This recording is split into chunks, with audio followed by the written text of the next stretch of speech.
Hello and welcome to this episode of Curious Dorks. Today we're talking with Morgan Gold of Goldshaw Farms. In 2016, Morgan and his wife Allison bought a farm and moved to Vermont. Today they're well-known YouTubers who've chronicled their journey from city dwellers to farmers. I wanted to talk with you just because you had you have this farm out in Vermont, and your story to me is more unique. It's more similar to something that you would see somebody like myself walking into, and it seemed like you and your wife Allison were two people who lived in the city and kind of headed out to the country and just basically starting a whole new life farming. Is that accurate? Or Yeah, so look, I grew up in the suburbs. I spent like the first 20 of my adult years living in like cities like Boston and New York and Washington, D.C. And really had no inclination whatsoever of trying to start a farm. But I don't know, I'd say it's probably about 6-7 years ago, I started to get more and more interested in agriculture. It sort of started where when I was living in Brooklyn, I was starting to grow my own tomatoes on the rooftop of our building. And then when I moved to Washington, D.C., we ripped up our front yard and started gardening and trying to grow as many of our vegetables as I could. And that experience of like trying to create your own food got me kind of further and further interested in growing our own food. And that's what ultimately got kind of the ambition spark to say, well, what if we did this on like a much, much bigger scale? And that's what got my wife and I looking to find a farm up here in Vermont. And ultimately we found one. And at first it was like our plan was, when we're like in our 50s, we're going to go retire there. And that's going to be, something we do 20 years out from now. And after about a year plus of owning the farm, we really said, wait, why are we waiting this long in our life to do something that we want to do? We have, decent amount saved. We don't have kids. Like, we could try to figure out a way to pull this off. And so we set forth to make a plan to move up to the farm here in Vermont to start an actual farm. And the farm you picked was called Old Shaw Farm, right? And then now it's named Goldshaw Farm. Yeah. So the farm was, it's 200 plus years of being settled. Our house was built in like 1835. And in the 1870, a family named the Shaw family bought the farm, and they ran it as a dairy, and they did it like a bed and breakfast here and boarding house for a couple of years too, in like the 1950s and 1960s, and then ultimately sold the farm in the 1970s. But locally here, everybody knows it as the Shaw farm.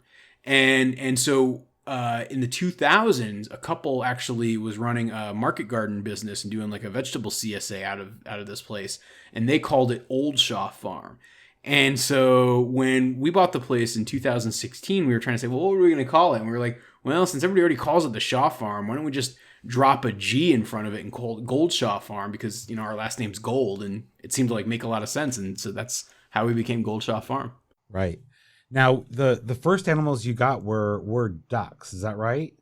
Yep. So back in the summer of 2018, when I first moved up here full time, it was like May, we ended up getting 40 ducklings. And my plan was I was going to start a duck egg business. And, I got a straight run of ducklings, meaning I got a mix of both males and females. And my plan was I was going to cull some of the males in the fall and use them for meat. Because you can't have too many male ducks to your female ducks. Like, you have to keep a 5-to-1 ratio. And so I culled a bunch of male ducks in the fall, kept like a couple of them for future generations, and then had this flock of laying hens. That was my first experience with animals here on the farm. It was really the first time I owned an animal since I was like a teenager and I had a dog. Like, I spent most of my adult life without any sort of pet whatsoever. And so it was definitely like, oh wow, this is different. The and while you're saying that you're still a newbie and all that, you're an international newbie of sorts, right? Like you've been spoken about in Congress. Yeah, it was really weird, and I didn't even know about it when it happened. But like last September, the Patrick Leahy, who's one of the senators from Vermont here, he like introduced this statement to the record talking about our farm and how innovative it was. And it was like, wait, what? And it sort of like blew my mind because we didn't even find it until like right around New Year's when my wife, who sometimes Googles us just to see what's out there, like she stumbles on this and she's like, did you know about this? And I'm like, no. But yeah. So that did happen back last fall, which is kind of crazy. Yeah. I mean, not a lot of people that happens to. And so but again, I think it speaks to the fact that they're watching or they're seeing what you're doing out there. And if they're not, they're talking to somebody across this country, per se, that is. And again, that's one of the reasons why I wanted to actually sit down with you. Now, I would make my daughter very upset if I didn't ask about Toby Dog. Because you actually played a game in one of your videos. Where can you find Toby Dog? And I had to pause it, the video for like 5 minutes while she scoured the TV to locate. So, it's interactive too, in that respect. But how is Toby Dog? He's great. Right actually before I came up here to do this interview, I went outside, sort of check on him. He's just hanging out. He ate all his food. Like, he is the most sweetest dog you could ever imagine. For people who aren't familiar, he is a livestock guardian dog. So it's this premise of we had this huge issue on our farm of our ducks were getting attacked by predators. Mink, bobcats, I think a coyote was around too, and a fox. And so I was having these issues of keeping my birds safe. And really the best method for doing that is to get a guard dog. And with that livestock guardian dog, what it does is it basically becomes the apex predator for your farm and keeps everybody else away. Livestock guardian dogs are bred to do this job, though. So they have protective instincts. They're very independent dogs. And a buddy of mine had a couple of Maremmas on his sheep farm. And his male dog, was studying out with this woman in Maine. And he was like, oh, you should get a dog to keep your birds safe. And I'm like, oh, yeah, you know what? I guess I should do that. And so that's where back in the November of 2019, we ended up getting this little fluffy white puppy. And I set him up in a shed out by the ducks. And basically for 6 months, spent time just training him every day to be a really good livestock guardian dog. And now that he's, an adult and I don't know, about 15, 16 months old, he's just a phenomenal part of the farm. He's like my constant companion as I'm working around the farm and like a friend. He is like comic relief. He like is featured a lot in our videos and it's been awesome. And we're actually in the process of getting a second dog this like late spring. She's going to be same breed of dog, Maremma sheepdog. She's actually going to be Toby's niece. So Toby's sister is actually the mother of this litter of puppies. And the two of them are going to work the farm as a team, keeping our birds safe. That's awesome. In your area, you have all these wild animals around you, but you're coming really from a city life per se. How is that like? Is that shocking? Like when you first start seeing those things, what are those interactions like? That's a good one. It's a little bit, surprising because, you live in the city, right? And yeah, you might see raccoons or rats or maybe a stray possum here and there, but like you don't have this wildlife versus, if I set a game camera out for a week or two, I'm easily going to get bears and coyotes and bobcats and foxes and all sorts of stuff, which I believe is the sign of a healthy ecosystem. And it was a little bit of a leap to get used to the idea of trying to, deal with these predators. When the first ducks I ever had were attacked by a mink and I lost like about 4 or 5 of them and several other ducks were injured, like I was devastated. But, I've also come to terms with the fact that, my motto should be to let as much of nature grow up around the farm, but I do need to protect my animals. And so, I learned to shoot, I've, learned how to use a gun, that sort of thing. And, I've dispatched raccoons. I had to evict like 3 or 4 raccoons from our barn. I've had to deal with a couple other things as well. And like, it's yet another lesson that you deal with and you learn. And at this point, I feel like things are in control. And actually, that's why I think like Toby Dog is such an important part of the farm, because it's kind of like a non-violent means for predator control.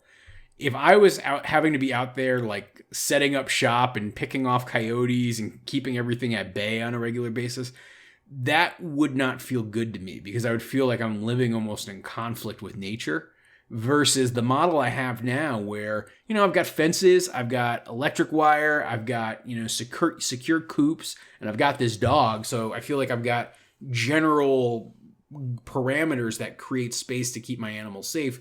And if somebody kind of pushes past that, I feel okay and justified in like, all right, this is the way the world works, and having to take out that predator. But overall, the goal is not to be like out there having to actively hunt and kill predators every night. So how is it when your family comes out again? Because I know you said at the beginning of this, like when you told your families we bought a farm, it was kind of shocking for them. But how are they interacting with it now? Do they come out? Do they like seeing, the different animals, or, and coming out to Vermont? Yeah, here and there. I mean, it's this last year has been kind of weird. So we have this challenge. So my wife, she works, or has been working for the last, 9-10 months doing basically COVID response and testing. So she's a nurse practitioner. And so that puts her exposure as like essentially constant. And so that's kept us from having like people come visit us for the last, 9-10 months. But before that, family would love to come up. Like I had a whole bunch of family, like when we planted the 600 trees that were the foundation for our orchard here on the farm, we had a whole bunch of family and friends come up for a couple of days, and we really banged it all out together. And so, yeah, it's been cool when that can happen. It's been a shame that, things have been the way they are, but I don't think anybody likes that. So, speaking of your orchard, you've talked about this, but I'm going to show my ignorance. This is a permaculture orchard? Yeah, so I call it the permaculture orchard. Permaculture orchards, I don't know if they're necessarily officially a thing, but there is a guy up in Quebec by the name of Stefan Sobkowiak, and he sort of kind of really, developed a lot of content and did some teaching around this idea of interplanting your orchard. So the traditional orchard, right, you have rows and rows of trees that are all generally the same tree. And the problem with that is you are creating a pest haven, because you have all the same tree, which is going to all attract the same type of pest. And they're just going to have so much space to be able to, infest, that you're going to be constantly having to deal with things like spraying and pest control on the organic side. And it just becomes an endless cycle of what you have to deal with. In a permaculture orchard, essentially what you're doing is interplanting all of your trees. So, for example, on our farm, a row of trees might be, we have a chestnut tree, then we have a black locust tree, then we have an apple tree, then we have another chestnut tree, and like it can be a row of, say, 50 trees that follow that same pattern. By doing that, you are breaking up the pest cycle a little bit, and by interplanting certain trees like a black locust, which is a nitrogen fixer, you're actually improving the soil around the other two trees on either side of that tree. So essentially the black locust is helping fertilize for the apple and the chestnut. And so it becomes a very symbiotic process for how your trees are interplanted. And so that was something that I designed, kind of our plan back in like spring, summer 2017. And then we planted it in fall 2017. And it's been growing. It's getting bigger and bigger. I've got some trees that are up over 10, 12 feet now. I'm not really getting any production, like a little bit from elderberries and a little bit from mulberry. But I would actually say in probably the next 2-3 years, we'll start to get some of our first chestnuts, and we'll go from there. Not all of the trees have succeeded. Some of them have died. I've been like every year replanting and, trying to keep getting the orchard healthier and healthier. But so far, it's been doing pretty well. It was the first project I really started on the farm agriculturally, because it was something I could put in place and manage and take care of while I was living in Washington, D.C. If I'm only up to the farm once a month, it's easy to be able to take a day to do all my mulching and, pruning and managing of the trees, versus like you can't have animals if you live in Washington, D.C., right? Like, so it was a good enterprise to get started. And because it's such a time suck and it takes so long to establish, I'm really happy that I was able to get it established very early on. Wow, that's incredible. So I didn't even realize some of those things were trees. So you've basically how many different tree types do you think are out there? I mean, I'll go with not species versus, or like I'll go tree type versus the species, like because there's probably about 25 species. There's like 7 or 8 varieties of tree. So let me count: chestnut, black locust, apple are probably the 3 most prevalent. We also have walnut, we have butternut, we have mulberry, fair amount of mulberry. And we had elderberry, but a lot of that died off, and so I've been clearing it out. And that's pretty much it. Wow. And so I'll probably show on the screen here but the whole back end of your farm, where you just see these white things kind of sticking out of the ground, if I recall correctly, that's basically going to be almost like a forest. So yeah, it's a weird thing where it's very much a work in progress, and like 10 years from now it'll look quite different. But right now we have trees planted every 12 feet or so, and they're the higher value trees, especially the chestnut, some of the apple, a lot of the butternut, are all covered in these white tree tubes. Those tree tubes, what they do is they protect from deer browsing, they protect from rodents, and they also actually kind of create like a little mini greenhouse, which extends the growing season on both the spring and fall. And so really have them on for the first 5 to 6 years, and then I'll probably start cutting them off in the not too distant future and letting them grow even further. The idea is too, the way it's set up on the side of a hill, there's these alleys, and so my plan is I'm going to start grazing the cattle and the geese through these alleys, and ultimately in the fall when they start to produce, having the animals also do the cleanup and eat like the droppings that we don't harvest for food. And so that's going to be a part of it too. So very much where our farm's going has been a design that I've had in place for almost 3.5, 4 years now. Nice. And you actually have a pond. I've been trying. Yes, but we have a pond. It's actually my favorite piece because I actually sounded intelligent not too long ago.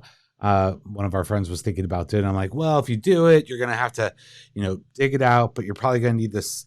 I forget what you call it, whatever that stuff was, but to lay it down, flatten it. They're like, well, how do you know all that? I'm like, oh, I'm just interested in it. But so that's actually something they're thinking about doing this year. I haven't sent them that video yet.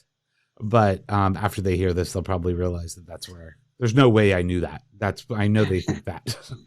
Yeah, no, I mean, look, that the pond is a great example of me kind of learning on the fly. Where, as I tested my soil, it looked like we had enough clay to retain water, but between the dry summer that we had last year and the fact that it just was leakier than I thought it was going to be, I realized that it wasn't forming a good seal to hold the water in to be a true kind of 4-season pond. And so as it was drained by the fall, we went in and spread a couple tons of bentonite, and that stuff was what's going to create the seal, so that when all of the snow that's accumulating on our pasture right now melts, it's going to flood that area again. It's going to refill the pond, and then my hope is that pond retains water year round, essentially. Yeah. But that I appreciated that one, that particular video for myself. So on the farm now, you have your chickens. Ron Swanson, who's a goose, right? No, I guess technically yes. She's a duck who thinks she's a goose. Yeah. That's actually my favorite character on the show. Is Ron Swanson. Now, each year, I know you said that you're taking the animals and then you utilize them. You're holding some and then utilizing the others for meat, and you're going through this process of like defeathering them and such. It's not an easy process with a goose, if I recall correctly. Have you thought about a new way or a new invention idea that to defeather? Yeah, I've been looking at a couple of things. I mean, so here's the thing with geese and waterfowl in general, but especially geese, because I think if geese were easier to pluck, we would be eating probably more goose meat than chicken meat in America. Like I genuinely believe that. But because waterfowl have, special oils in their feathers and in their glands that leak onto their feathers, that's what keeps them watertight. That's why they can go underwater and not look like they're getting all drenched, and that's part of their superpower. But the downside is if you butcher a goose and then try to pull its feathers off, typically the way you pull a chicken or a turkey's feathers off is you dunk it in some hot water. That sort of makes the feathers come out really easily, and you can run it through a machine that plucks, and it's great, and it's very simple and easy. When you have geese, though, because the water takes a lot more work to soak in and get through those feathers, it's so much harder to pluck them. And so, yeah, I really have been looking at different ways to do it. It's one of the biggest limiting factors for me for expanding my goose business. Like, I can only raise a certain amount because it's so hard to pluck them. But my long-term plan is to try to find a partner or processor to kind of do that. I'm not great at inventing. My buddy Alfred, who sometimes appears in videos, he's had ideas before, but we've never quite been able to find something that works. But I keep trying. Nice. Now you said that you believe that if they were easy to defeather, we would beat them more. Is that because are they meatier? Are they tastier? I don't know a lot about it. I haven't had one. Yeah, I mean, so a goose and goose meat is, it's like picture all dark meat turkey. It's like, so they're about the size of a turkey when you're butchering them, maybe a little bit smaller than some of those freakishly large turkeys. But you get it like a 15, 16 pound carcass, and that's, a normal goose, good sized goose. Meat though is like dark meat turkey, like all the way through. So it's very much like if you have a duck meat, it's very similar to duck meat. A little fattier, but that fat cooks off. That fat, if you render it off, makes some of the greatest cooking ingredients ever. The reason though that I think the geese would be so much more popular is I strongly believe, and I'll argue with anybody at a bar about this one, that geese are the most sustainable form of poultry on the planet. And the reason is because while chickens and ducks and turkeys get most of their diet from grain, so you're growing corns or soybeans or wheat or oats, that's where they're eating most of their food. A goose, an adult goose, when they're getting probably about 90% of their diet from the pasture. So they're eating grass, much more like a cow or a sheep. And so when you think about sustainable grass-fed beef, all the arguments you can make for sustainable grass-fed cattle, in terms of carbon sequestration and the positive impact on the environment that mob grazing has, those same arguments apply to geese. And so, a big part of why we champion geese here is because they are so much more sustainable. And so I think based on that fact, they would be so much more popular. But the problem is when it comes to processing and plucking and just general American familiarity with it, it's really hard. But once people have the geese, I've found with our customers, they are coming back again and again because they really enjoy having a special occasion like Christmas dinner, have a goose as a centerpiece. Yeah, no, that's perfect. But that's something interesting is that it is sustainable, and everything you kind of are doing there is all about being sustainable. And for those who have not seen these videos, you've actually maneuver the geese like little lawnmowers, right, through an area, and they just chomp right through it in a day. Yeah, completely. Yeah, that's what's so remarkable about them. And so what you can do when you rotationally graze a goose, you can have them start in one area, and you have a paddock patch that you keep them in for a couple of days. You let them eat as much as they can, move to the next paddock, and you can create this huge rotation. And eventually, after say about 8 to 10 weeks, you can bring them back to that original spot that they started, and the grass is completely regrown. it's been improved from the fertilizer of having the goose poop spread everywhere. And so it's really a positive impact on the pasture to rotationally graze those geese and move them around. If you leave a goose too long in one spot, what happens is they're going to overgraze and they can kill off your grasses. But if you're consistently moving them and or you're giving them enough space to roam on their own, they're going to do wonders for keeping your weeds and grass in check just by virtue of their diet. I grew up near a chicken farm, and I have to tell you, growing up near a chicken farm, when the wind changes direction, it's not the best. It just has an odor to it. Now, oh yeah, that's a chicken farm. Are geese like that as well, or are they a little less potent in that respect? Well, I'd argue even in your example there, chickens have a bad rap. So any animal, if you have it concentrated in one place and a large number of them housed somewhere like in a house or a warehouse or like one of those I'm picturing like one of those like industrial chicken sheds, right? Like the amount of manure that's going to be created and accumulate makes awful toxic stenches. Like it's horrid. And so that would happen with any animal. But, even our chickens, there's just no like smell because we're consistently giving them enough space. We're applying bedding to their manure in the coop and actually doing something known as deep litter bedding so that it actually composts their manure within, grasses and like hays and straw and wood chips. And so by doing that, it controls the odor and the smell. And so I'd argue what you're describing is actually less of a function of the animal and more a function of bad animal husbandry. Fair enough. I would have to believe that. Now you're saying that you're doing composting with this their manure. What do you end up doing with that? Usually it goes to either the trees or our garden. So basically what happens is we will gather up all the manure and create piles and let it sit, and we'll rotate it here and there. But after say 6 months or so, it's broken down enough, and if you use a bedding medium like straw, that's great at soaking up like that wet, juicy duck poop. And like it like soaks it up. There's a lot of nitrogen in the poop. There's a lot of carbon in the straw. Those two things working together make tremendous compost. And so once that's composted, we will spread it all over the farm, and it just becomes great for, continuing to take the byproduct of the birds and use it somewhere else and as adding value on the farm. Not have known that. Yeah. That's awesome.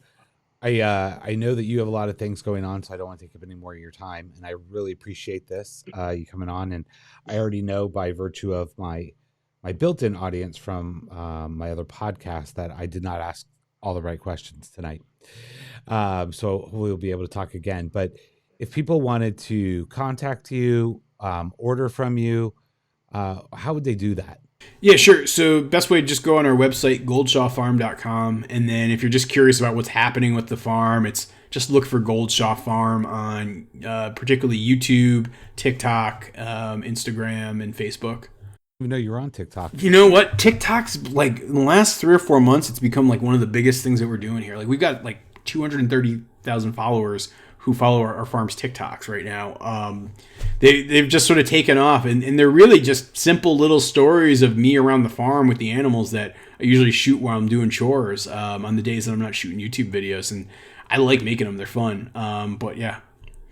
Yeah, that's awesome. I will make sure I add that in there. So again, I appreciate your time, and I look forward to hopefully talking to you again in the future. Awesome. Nice talking to you, Craig.